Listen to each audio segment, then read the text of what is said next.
తెలంగాణ కాంగ్రెస్ నేతలు ఢిల్లీకి వెళ్లనున్నారు. ఏఐసీసీ పెద్దలతో భేటీ కానున్నారు. ఎమ్మెల్సీ అభ్యర్థుల ఖరారుతో పాటు మంత్రివర్గ విస్తరణ, పార్టీలో కీలక పదవులపైన చర్చించనున్నారు.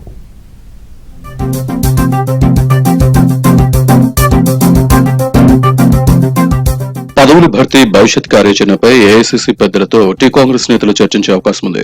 ఎమ్మెల్యే, ఎమ్మెల్సీ బరిలో ఓసీ నుంచి వేం నరేందర్ రెడ్డి, పార్జాత నరసింహారెడ్డి, సామా రామ్మోహన్ రెడ్డి, కుమార్రావు, కుసుమ కుమార్ పేర్లున్నాయి. బీసీ నుంచి ఇరవత్రి అనిల్, కొనగాల మహేష్, జర్పేటి జైపాల్, గాలి అనిల్ పేర్లు పరిశీలనలో ఉండగా, ఎస్సీ వర్గం నుంచి అద్దంకి దయాకర్, జ్ఞానసుందర్, దొమ్మాటి సాంబయ్య, రాచమల్ల సిద్దేశ్వర్ పేర్లు వినిపిస్తున్నాయి. కాంగ్రెస్ పార్టీ నలుగురికి ఎమ్మెల్సీగా అవకాశం ఇచ్చే ఛాన్స్ ఉండగా, సొంత పార్టీ నుంచి దాదాపు 40 మంది నేతలు పోటీ పడుతున్నారు. ఇందులో ప్రధానంగా అసెంబ్లీ, పార్లమెంట్ ఎన్నికల్లో ఓడిన వారే అధికంగా ఉన్నారు. ఎస్సీ, ఎస్టీ, బీసీ, ఓసీ ప్రాతిపదికన ఈ 4 సీట్లు ఇవ్వాలని పార్టీ పెద్దలు భావిస్తున్నారు. అందులోనూ ఒక మహిళకి తప్పనిసరిగా అవకాశం ఇవ్వాలని నిర్ణయం తీసుకున్నారు.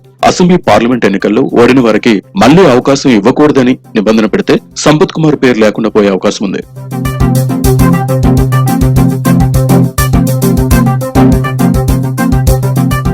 ఇక ఎస్టీ సామాజిక వర్గం నుంచి బెల్లయ్య నాయక్, విజయభాయ్, రాములు నాయక్ పేర్లు పరిశీలనలో ఉన్నాయి. 4 స్థానాల్లో ఒక స్థానం మహిళకు ఇవ్వాలనుకుంటే విజయభాయ్కి ఇచ్చే ఛాన్స్ ఉంది.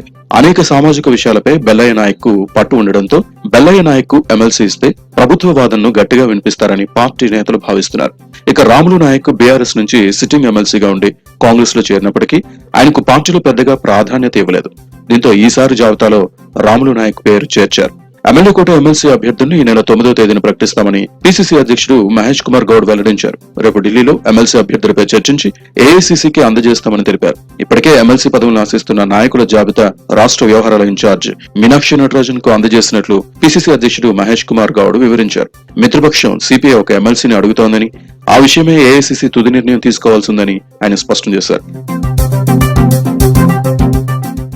కాంగ్రెస్ పార్టీలో ఒక సీట్ నిర్ణయం చేయాలంటే అన్ని రకాలుగా ఆలోచన చేసి, అన్ని కోణాల నుంచి ఆలోచన చేసి, రాజకీయ, కుల, ప్రాంతీయ సమీకరణలు జోడించుకొని ఇప్పటివరకైతే ఏ సామాజిక వర్గాల ప్రయత్నం దొరకలేదో వాటిని ఇచ్చే ప్రయత్నం చేస్తూ ఉన్నాం. కాబట్టి రాహుల్ గాంధీ గారు అహ్మదాబాద్లో డీసీసీ అధ్యక్షుల కన్వెన్షన్లో బిజీ ఉన్నారు. కాబట్టి రేపు సాయంత్రానికల్లా మేము వారిని కలిసే అవకాశం ఉంది.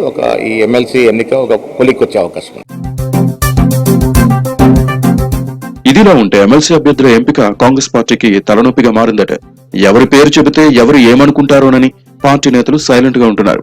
దీంతో అభ్యర్థుల ఎంపిక బాధ్యత హైకమాండ్ కి ఇవ్వనున్నట్లు సమాచారం. పార్టీ 20 ఏండ్ల భవిష్యత్తు దృష్టిలో పెట్టుకుని ఎంపిక చేయాలని అధిష్టానం భావిస్తున్న నేపథ్యంలో ఎవరికి ఛాన్స్ దక్కుతుందో చూడాలి.